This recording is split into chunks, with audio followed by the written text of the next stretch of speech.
Bem, queridos, vocês podem se assentar.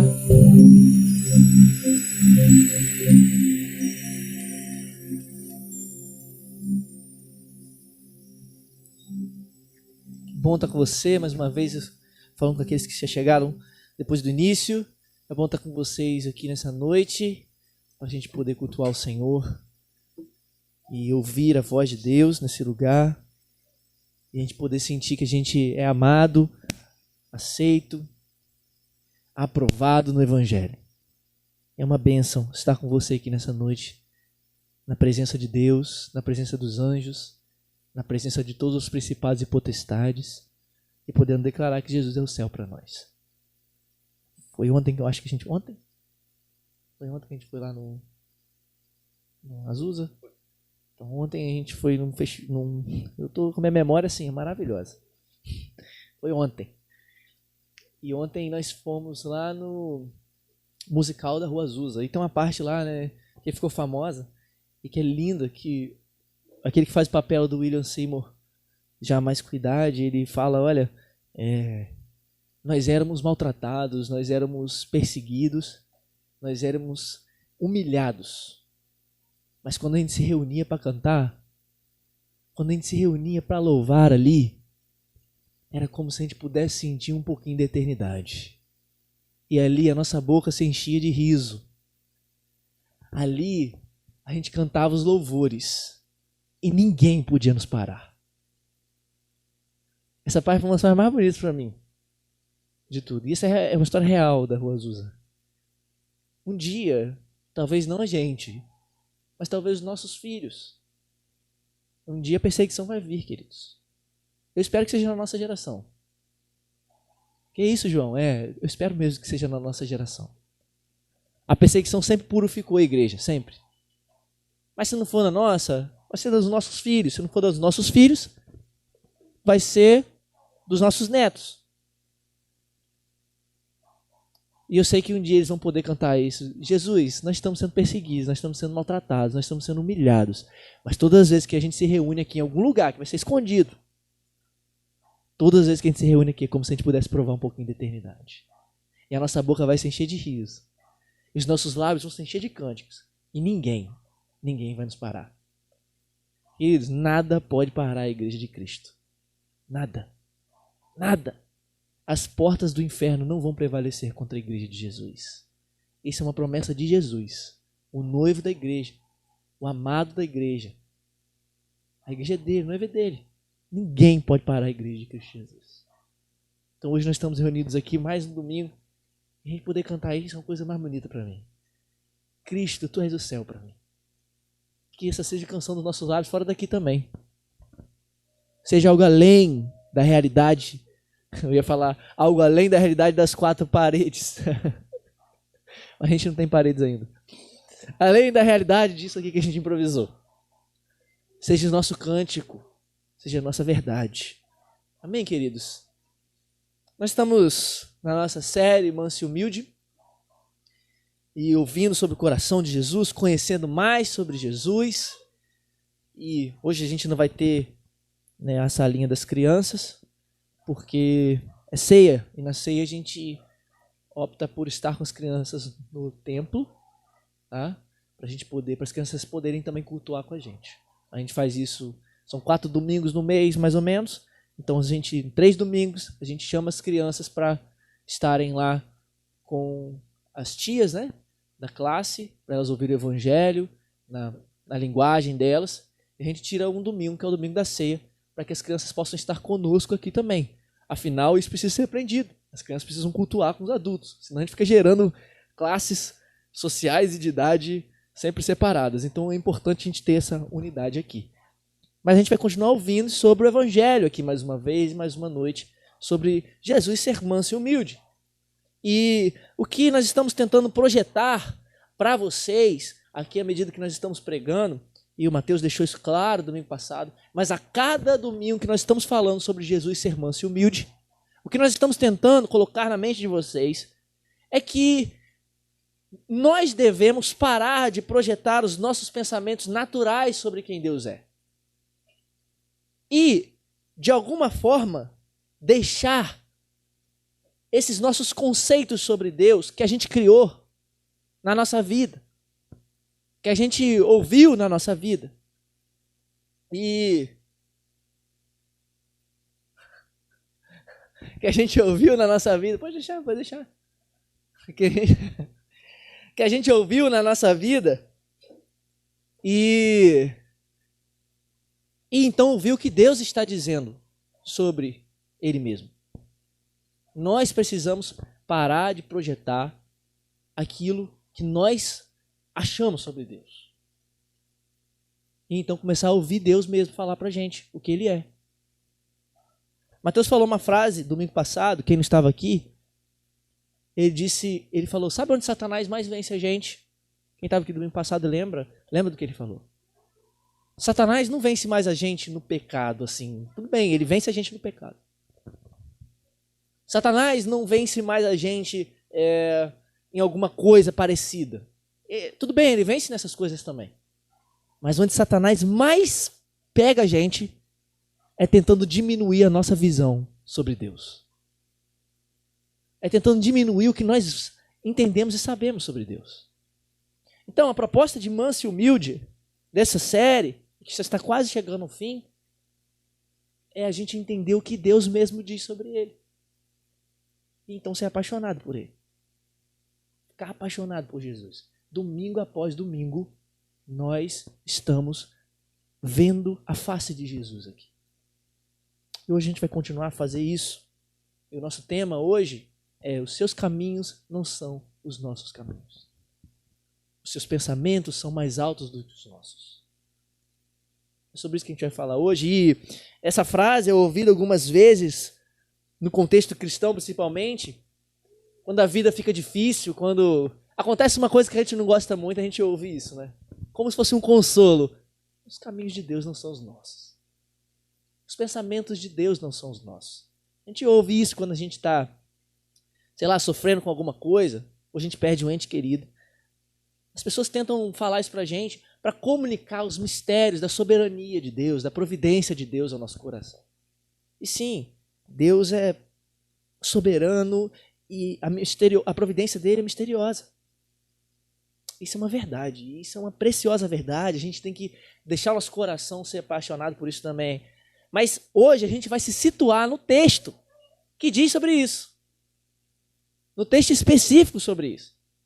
E a gente vai ver nesse texto específico, da onde a gente tira essa frase, o contexto desse texto. E vamos perceber que há uma realidade muito maior do que simplesmente a misteriosa providência de Deus nesse texto. A gente vai ver o coração compassivo de Deus nesse texto. Esse texto está em Isaías, capítulo 55. Então vou pedir para que você abra sua Bíblia em Isaías 55.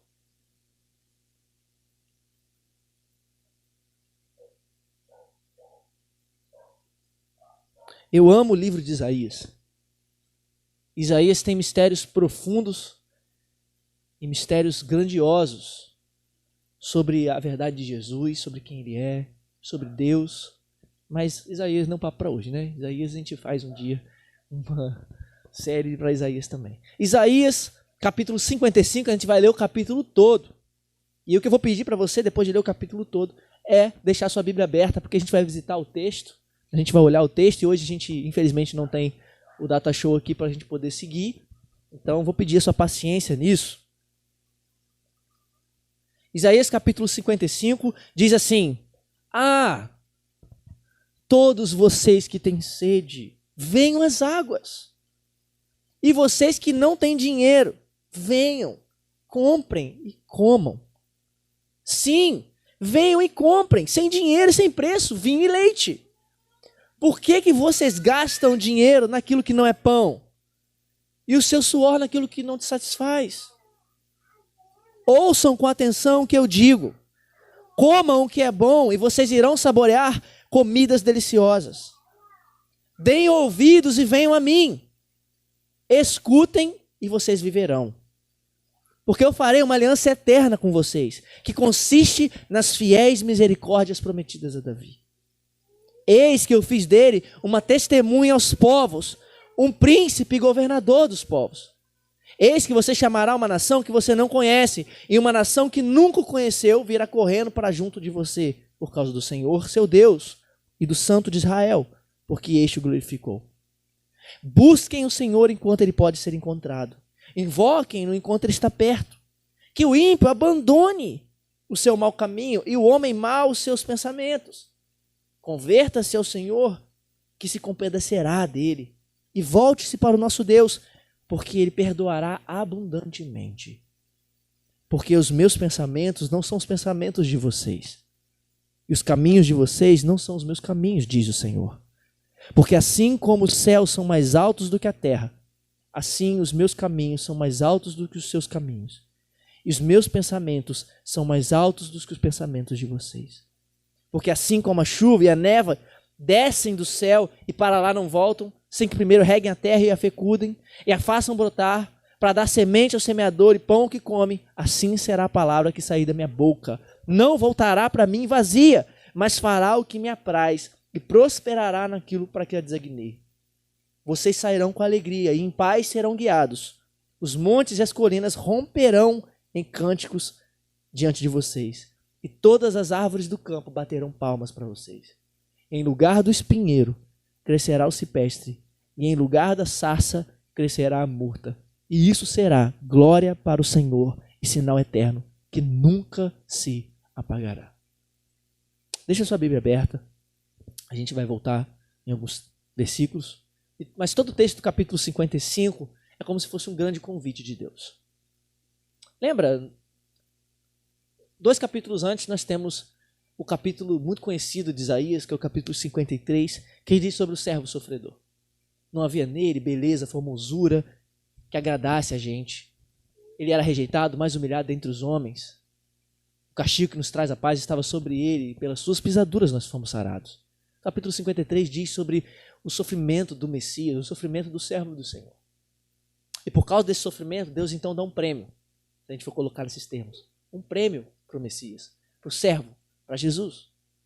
Então, a partir do capítulo 53, no capítulo 54, 55 até o final, nós vemos o desenvolvimento da vitória do Messias. E aqui no capítulo 55 é como se fosse um convite de Deus. Mas a gente vai se deter de começo nos versículos 6 a 9, que diz assim: busquem o Senhor enquanto ele pode ser achado. Invoquem enquanto ele está perto. Que o ímpio abandone o seu mau caminho e o homem mau os seus pensamentos. Converta-se ao Senhor, que se compadecerá dele, e volte-se ao nosso Deus, porque é rico em perdoar. Porque os meus pensamentos não são os seus pensamentos, e os caminhos de vocês não são os meus caminhos, diz o Senhor. Porque assim como os céus são mais altos do que a terra, assim os meus caminhos são mais altos do que os seus caminhos, e os meus pensamentos são mais altos do que os pensamentos de vocês. A primeira parte dessa passagem nos diz o que fazer. A segunda parte nos diz o porquê nós fazemos. O texto está dizendo: busquem ao Senhor. Deus nos chama para buscar a Ele, para invocar a Ele. E Ele convida, nesse texto, você olhar, até os ímpios para virem até Ele. Ele está dizendo: busquem ao Senhor enquanto Ele pode ser achado. Invoque enquanto ele está perto. Converta-se o ímpio do seu mau caminho. O ímpio. Deus está chamando nesse texto. E o que vai acontecer quando a gente fizer isso? O texto mesmo está dizendo: Deus vai se compadecer de nós. Ele se compadecerá de nós. E o paralelismo da poesia aqui nos dá uma outra maneira de entender como Deus está falando que vai exercer compaixão para nós. O versículo 7 diz que Ele vai perdoar a gente abundantemente. Que Ele é rico em perdoar. É isso que o texto está dizendo. Mas eu quero que você observe o que o texto faz então. O versículo 7 é como se fosse uma ponte para ligar o versículo 6 ao versículo 8 e 9. Ele é rico em perdoar, o versículo 7 termina assim. E o versículo 8 e 9 leva a gente mais profundo para essa compaixão, desse perdão abundante que há em Deus. O versículo 7 nos diz o que Deus faz. Os versículos 8 e 9 nos dizem quem Deus é. Como a gente falou, muitas vezes a gente se apega à realidade da compaixão de Deus com olhos ainda míopes. que um míope precisa? Quem usa óculos aqui para miopia sabe o que é. Se eu tirar o meu óculos, eu não consigo enxergar o letreiro do ônibus.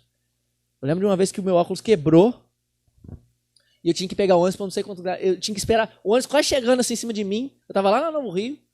O ônibus quase chegando em cima de mim que eu ia saber, mas como que você para? Porque no Novo Rio ninguém para, né? Você faz assim e as pessoas vão embora. Você tem que chamar ele quando ele estiver a 3 km de você. Mas aí como que eu enxergava o letreiro? Eu não enxergava. Por quê? Porque eu tenho miopia. E muitas vezes a gente olha para a compaixão de Deus com olhos míopes. Com olhos ainda muito turvos. A gente até acredita que Ele nos ama. Ele é rico em perdoar, eu acredito nisso. Mas olha que os versículos 8 e 9 dizem, quando Deus continua dizendo para a gente quem Ele é. Ele diz, porque os meus pensamentos não são os pensamentos de vocês. E os meus caminhos não são os caminhos de vocês. Declara o Senhor. Porque tão alto quanto os céus estão acima da terra, assim são os meus caminhos mais altos do que os seus caminhos. E os meus pensamentos são mais altos do que os seus pensamentos. Isso é impressionante. Veja, Deus, nesse texto, Ele está mostrando que a gente não pode ver a misericórdia dEle com os olhos velhos, com os olhos antigos. É necessário ir para Ele para então conhecer a grandeza de quem Ele é de verdade. A nossa própria visão sobre Deus precisa mudar antes de tudo. Para a gente poder olhar a Ele e vê-lo. A nossa tendência, à medida que nós estamos falando aqui, a nossa tendência, quando a gente sabe sobre a misericórdia de Deus, é tentar encaixotar a Deus e a misericórdia dEle do nosso modo. A gente tem falado essas frases aqui, queridos. Uma das coisas que a gente mais encontra são pessoas dizendo, é verdade, é certo estar na igreja, mas eu preciso mudar algumas coisas ainda, né? É certo, mas eu preciso fazer tal coisa para chegar até Deus. Porque a nossa tendência é fazer isso. A gente, simplesmente, depois do pecado, perdeu a forma de ver a Deus. E nós achamos mesmo que Deus é igual a nós. Mas deixa eu te dar uma boa notícia. A grande notícia maravilhosa é que Deus não é igual a nós. Isso é maravilhoso, queridos. Deus não ser igual a nós é maravilhoso. Porque Ele quebra completamente a forma com que nós pensamos. Deus está dizendo, eu sou rico em perdoar. Eu sou rico em dar misericórdia. Mas nós sempre estamos tentando criar maneiras para nos afastarmos dEle. Criarmos maneiras para fugirmos dEle. E da realidade de quem Ele é de alguma forma. Ou a gente acha, por outro lado, que a gente tem que pagar alguma coisa. Pensa comigo. Pensa que você estivesse numa situação assim, miserável. Você não tem para onde ir. Você foi, sei lá, perdeu tudo. E você sabe que nessa noite, você vai ter que dormir em algum lugar da rua. Mas você nunca dormiu lá. Você não sabe como é que são as ruas à noite. Você não sabe onde se esconder, você não sabe qual é o melhor lugar da rua à noite. Mas você perdeu tudo e você vai ter que achar algum lugar. Você se sente inseguro, você não sabe para onde ir. Você se sente com medo. Mas então alguém chega para você e diz, uma pessoa chega para você e fala assim, olha, eu comprei uma casa para você. Eu comprei uma casa para você, está toda imobiliada. Ela está toda paga, 100% paga, toda imobiliada, toda prontinha. A chave está aqui. Tem um carro na garagem. É só você ir para lá. Isso não seria maravilhoso, queridos? Isso não seria uma boa notícia, queridos? Agora pense que depois disso tudo você fala assim, eu tenho que pagar o aluguel, né? E aí você começa a juntar dinheiro para pagar o aluguel. Você começa a juntar dinheiro para pagar o aluguel para a pessoa que te deu a casa toda, mas a casa está toda paga. Isso não seria estranho, queridos? Isso não seria uma forma antiga de ver? Você recebeu a casa, ela está toda paga, ela está toda imobiliada. Ela está pronta para você que estava perdido, sem nada, sem para onde ir. Está lá para você. E você quer pagar as coisas. Ou então, um filho que recebe um presente de um pai. O pai vai lá, compra um presente e dá na mão do filho, e o filho vai correndo lá de alguma forma, que é aniversário do filho, aí ele vai correndo de alguma forma pegar no cofrinho dele algum dinheiro para dar para o pai, para pagar o presente. Isso não é estranho, queridos? Mas essa é exatamente a nossa tendência muitas vezes com Deus. Nós queremos, de alguma forma, tentar pagar a Deus. E aí a nossa vida começa a ser baseada no desempenho religioso, no desempenho dos nossos esforços. Mas não é assim que Deus está dizendo. Deus está claramente dizendo para a gente, quão pequenas são as nossas visões sobre o coração dele. Seus pensamentos não são os nossos pensamentos, queridos. Ele está dizendo. Os seus meios não são os nossos meios. Uma frase que é usada para a gente consolar pessoas agora está dentro do contexto. Deus está dizendo, eu sou misericordioso. E então ele diz, sabe por quê? Porque os meus pensamentos são maiores do que os de vocês.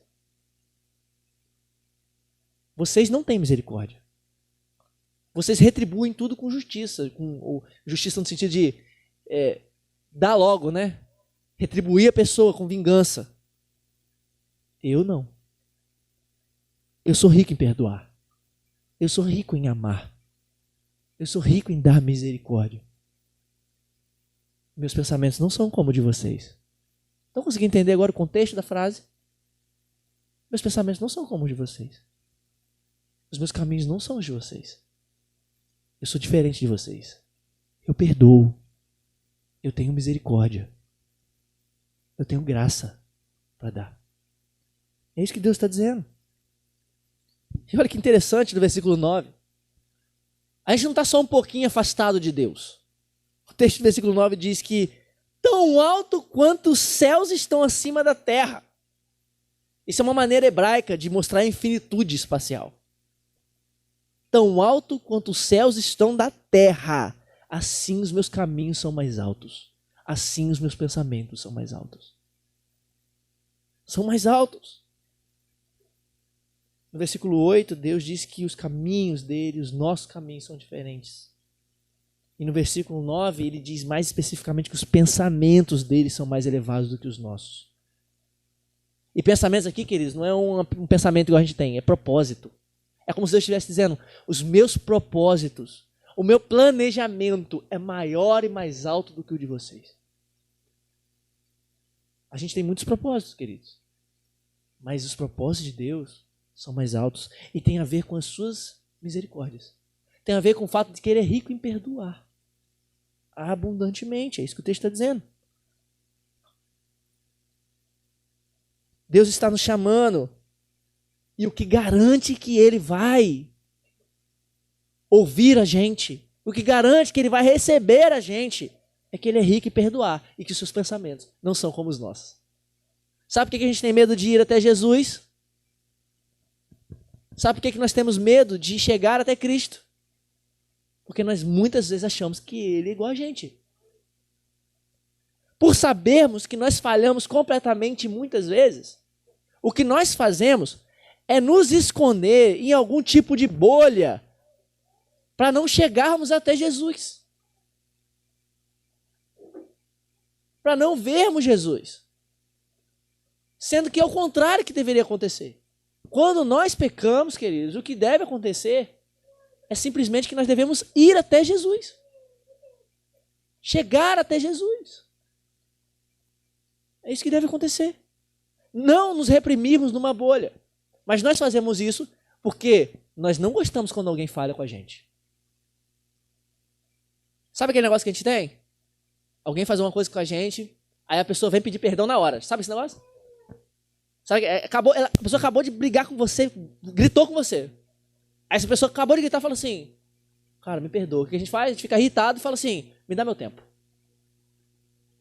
Eu preciso de um tempo para pensar, eu preciso de um tempo para ir para ali, eu não quero, eu preciso de um tempo. Nós não somos assim? Sim, né, queridos? Nós não somos assim, é uma pergunta. Nós não somos assim? Deus não é assim. Ele é o contrário. Se nós falhamos com Ele, o que nós devemos fazer é imediatamente ir até Ele e pedir perdão. E Ele não vai nos tratar como a gente nos trata as pessoas. Me dá meu tempo. Deus não vai. Deixa eu falar uma coisa para você. Deus não vai virar para você, se você for com Ele, com o coração disposto a pedir perdão e ser aberto para Ele. Ele não vai olhar para você e dizer assim, deixa eu pensar um tempo. Sabe por que Ele não vai?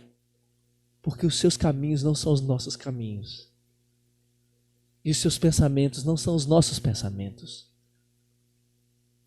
Porque tão alto quanto os céus estão da terra, os meus pensamentos são os mais altos do que vocês.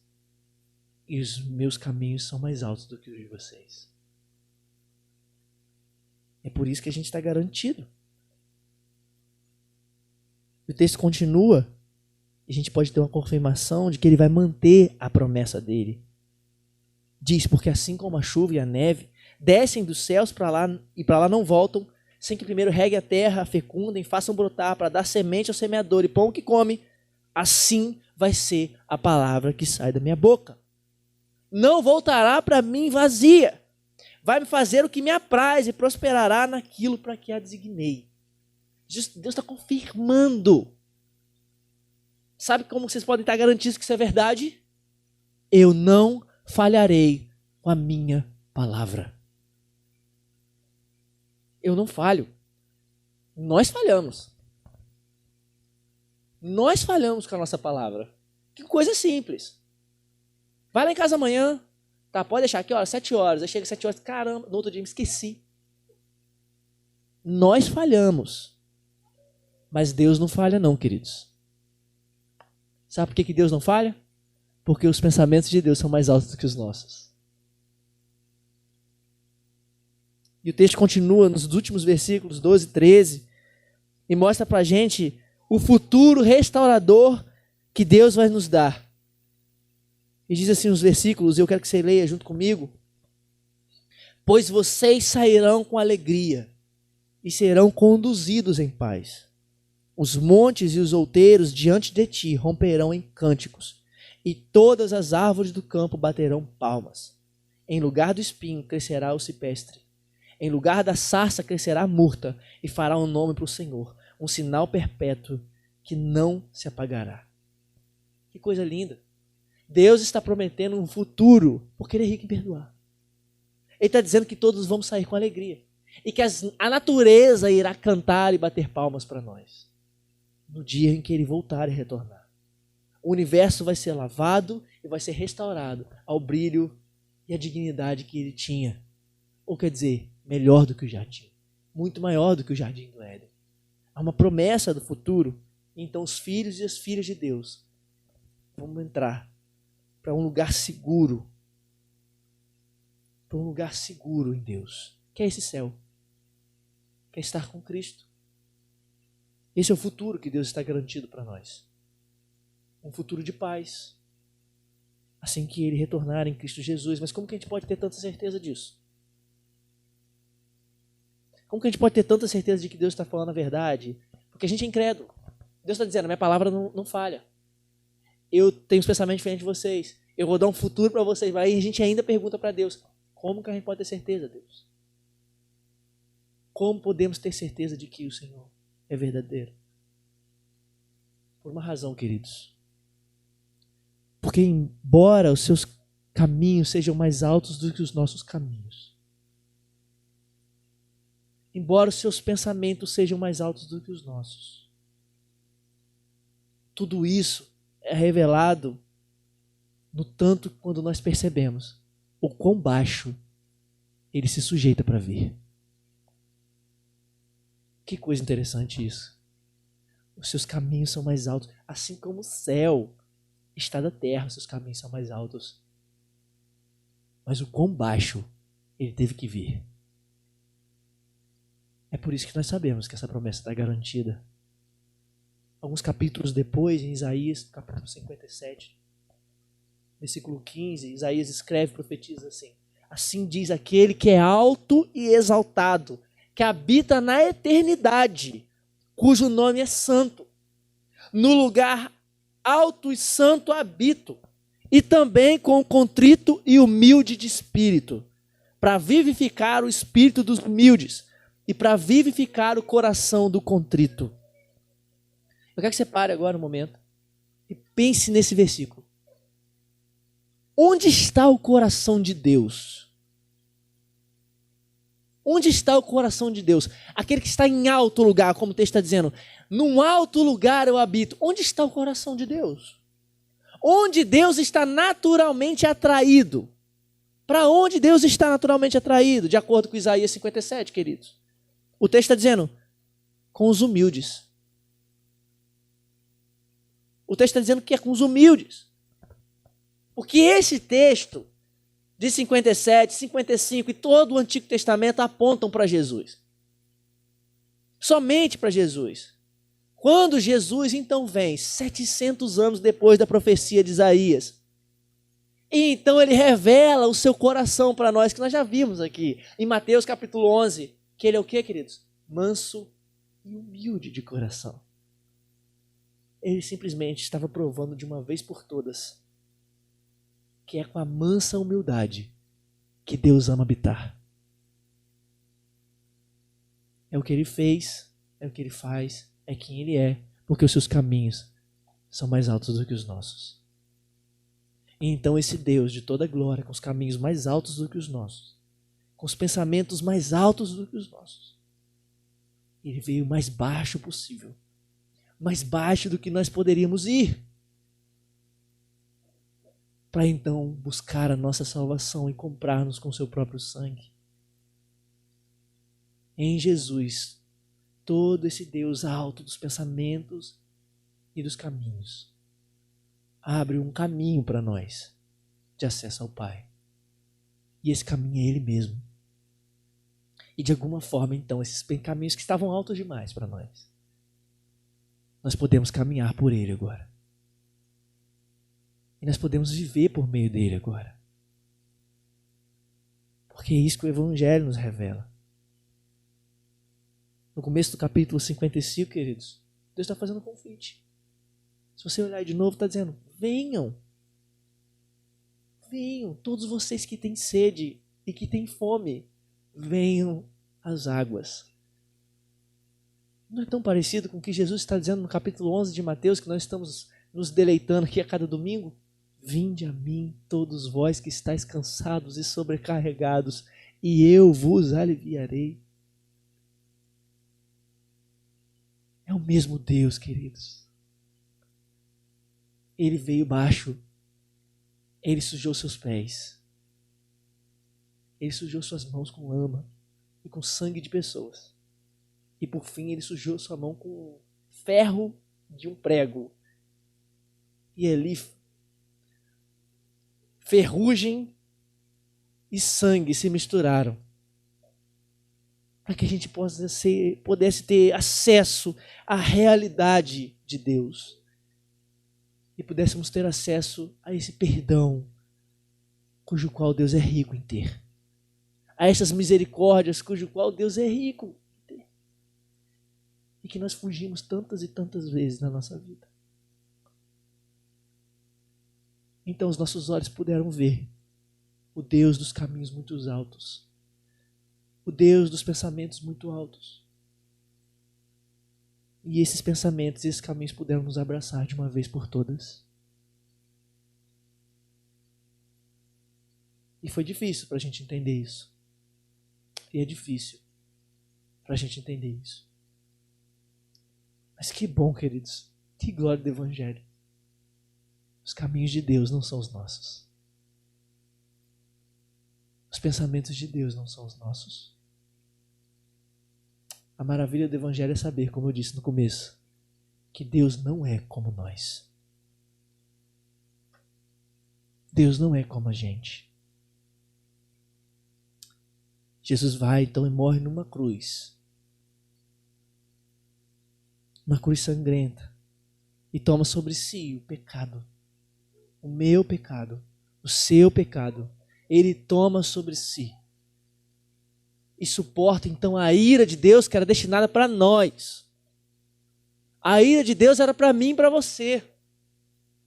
Mas na cruz ele toma sobre si a ira. E aquele que não conheceu o pecado, então se fez pecado para que nós pudéssemos ser feitos justiça de Deus. Isso é o evangelho, que glória!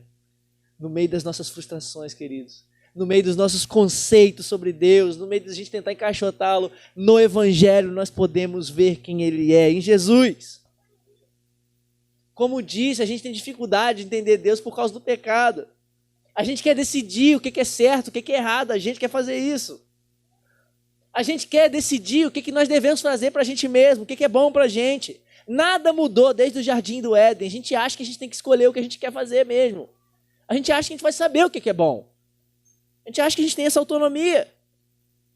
Mas eu quero que você veja, a partir disso tudo, que a fé em Jesus, que a fé em Cristo, envolve abrir mão, envolve deixar de lado os pontos de apoio que a gente considera seguro, que a gente considera certo. Estar em Cristo Jesus é deixar de lado esses pontos seguros, queridos, para então fazer as coisas do jeito de Deus. Sabe por quê? Porque Deus não é como nós. Deus não é como nós. Ele não é como você, querido. Deus não é. O maior amor que você pode ter por alguém, mais intenso que você pode ter por alguém, é apenas um eco do amor de Deus. Apenas um eco. Deus é muito maior, o amor dele é muito maior. Afinal, os pensamentos de Deus são mais altos do que os nossos. Os pensamentos de Deus pelo seu povo são muito mais altos do que você pode conceber uma vez na vida.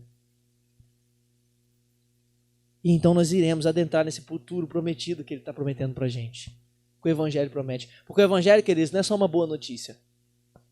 O Evangelho é uma grande notícia. Qual é a boa notícia do Evangelho? Jesus morreu pelos meus pecados. Qual é a grande notícia do Evangelho?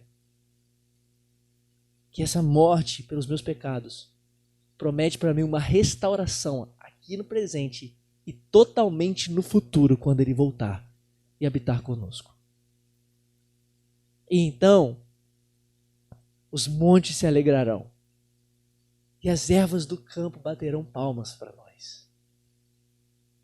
E os filhos de Deus então se manifestarão, porque a natureza geme e espera pela manifestação dos filhos de Deus.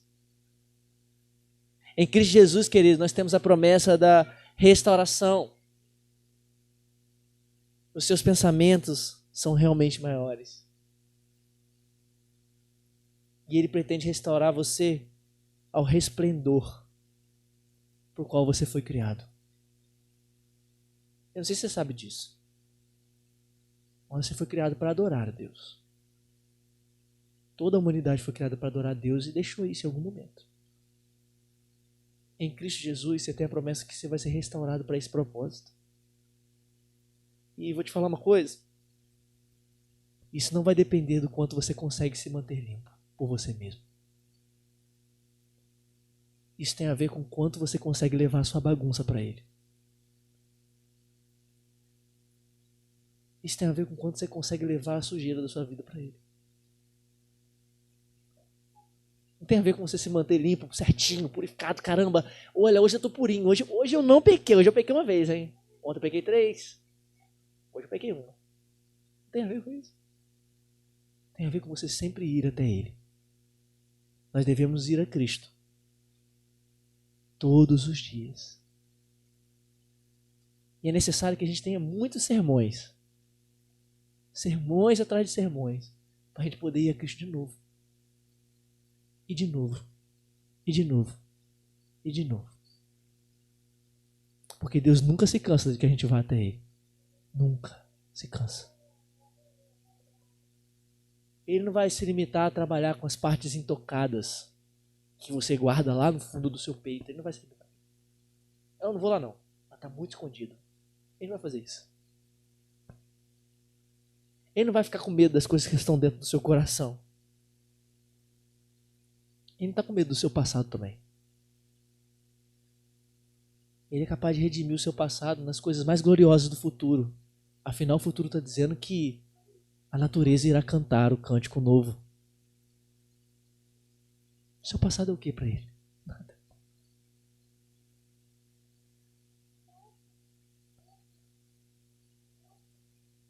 A única coisa que você precisa fazer, querido, é levar as misérias da sua alma, as coisas sombrias da sua alma, para ele de novo. E fazer isso todos os dias. Mais uma noite ele diz: venha a mim. Venha a mim. E esse é um apelo, queridos, para saltar da mentira para a realidade. Esse é um apelo para saltar da escuridão para a luz. Esse é um apelo para você saltar da aparência que você acha que vive para a verdade. Ele está dizendo: venha a mim. No texto de Isaías diz: venha todos que têm sede. Jesus diz: venha a mim. Para de fugir da realidade. Para de criar fugas e coisas para você tentar viver uma vida feliz de aparências. Não tem como ter vida de verdade fora de Jesus. Não tem como. A vida fora de Deus, queridos, é apenas uma aparência de abundância e alegria. Não tem como. A gente se encontra um monte de vezes se afastando de Deus. A gente se encontra um monte de vezes procurando calmaria, paz em outros lugares. E a gente não fica procurando calma e paz no abraço de Deus. Mas Deus está disposto a abraçar. Deus está disposto a abraçar, queridos. Venha hoje. Venha hoje. Você pode dizer: olha, João, glória a Deus, que palavra. Essa palavra era para o irmão, né, que não é crente, para o visitante. Não, querido. Venha hoje. Se você está longe, venha. Se você está perto, no sentido de estar na casa do Pai, venha de novo. Venha de novo, e de novo, de novo. Esse convite é também para aqueles que vivem na fé há muito tempo. Um dos problemas de viver aqui na terra e viver na igreja há muito tempo, sabe qual que é, querido? É que a gente realmente daqui a pouco vai achando de novo que os pensamentos de Deus são iguais aos nossos. A gente vai achando de novo isso. Uma criança não tem dificuldade de imaginar o mundo. Os adultos que acham isso coisa de criança. Mas em Deus, Deus nos chama para imaginarmos Ele. E irmos até Ele novamente. De novo e de novo. À medida que a gente vai até Ele, a gente vai ver que os caminhos de Deus não são os nossos. E os pensamentos de Deus também não são os nossos. Mas eles são bons. Eles são bons.